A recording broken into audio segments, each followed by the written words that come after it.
Welcome back, guys. Thanks for tuning in. Thanks for taking the time to spend a little time with me. I always appreciate that. And before we get started with the video, don't forget, hit that subscribe button, cut on your notifications, and hit that like button. Now, stay tuned for your feature presentation.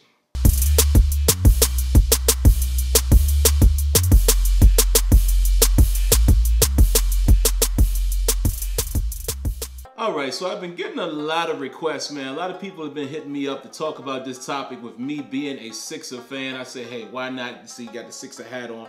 Represent the Sixers all day long. So I said, okay, I'll take a few minutes, man, and make a quick video in regards to this subject. Now, Markelle Fultz. We all know the story with Markelle Fultz. You know, the #1 draft pick. 76ers picked this guy, you know, in last year's draft. He gets hurt.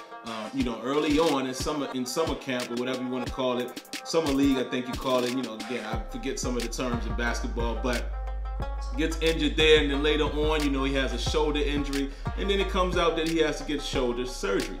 All right, so basically, we're not really going to see Markelle Fultz, you know. We're not really going to see him get a chance to play.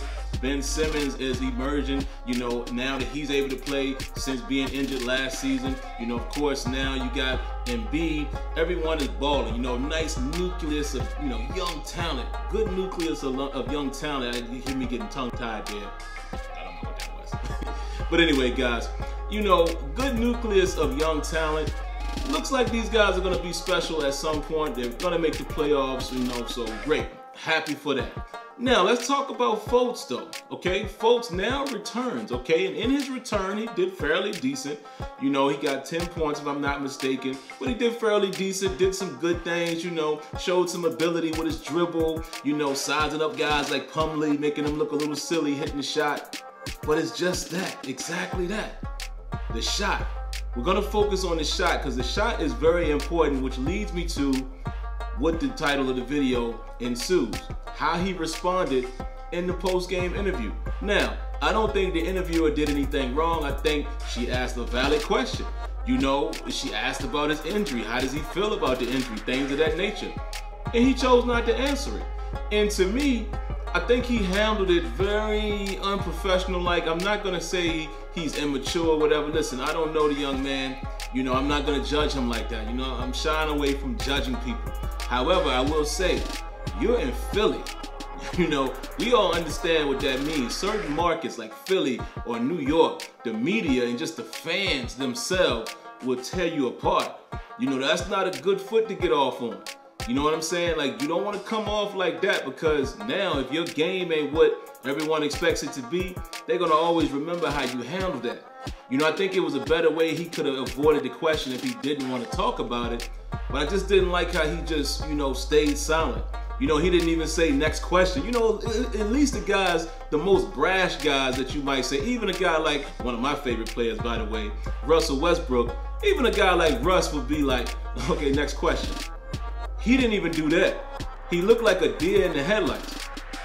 Now, you know, it could be very well possible, you know, I was listening to First Take the other day, and I think Max Kellerman said it. It could very well be possible, man, that maybe he's not used to that. I don't know. I mean, you would think, excuse me, guys, you would think, you know, from playing in college, he's had these situations where he's had to, you know, definitely interview and such. So I don't know if I can give him that excuse, but then at the same time, maybe he didn't know how to answer the question and he kind of got frozen.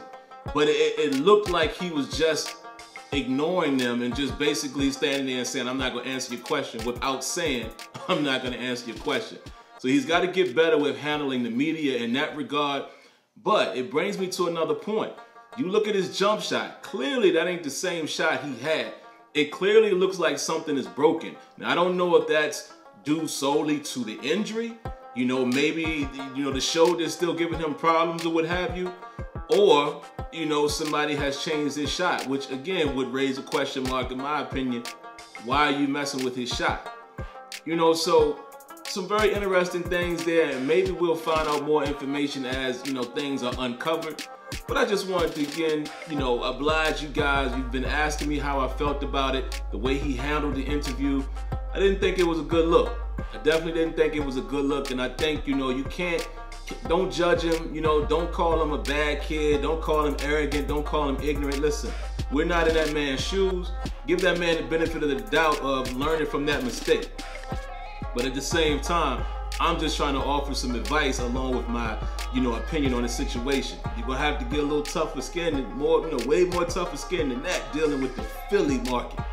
You understand what I'm saying? Because now, if you coming off like that, some people ain't gonna be as nice and not gonna take it as lightly as I'm taking it and trying to give them a chance. Some people ain't gonna give you that opportunity. They're gonna judge you by your game, and if your game doesn't live up to the hype, they're gonna crush you for it because of the way you came off in that interview.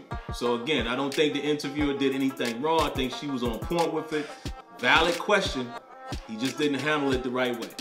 All right, so that's all I got, man. Just want to give you guys a quick response. I know you've been asking for it. And again, let's keep our eyes on it to find out if there's more developments about what's going on with his shot and or shoulder. And hopefully, man, hey, hopefully he can give us a boost in the playoffs. Maybe he can be another added dimension, even though the core group right now is playing very, very well. But hey, if we can get a guy like Fultz to come in there and add to the pot, you never know, man. Maybe our Sixers can run somewhere further than the first round in the playoffs. We'll see. We'll see.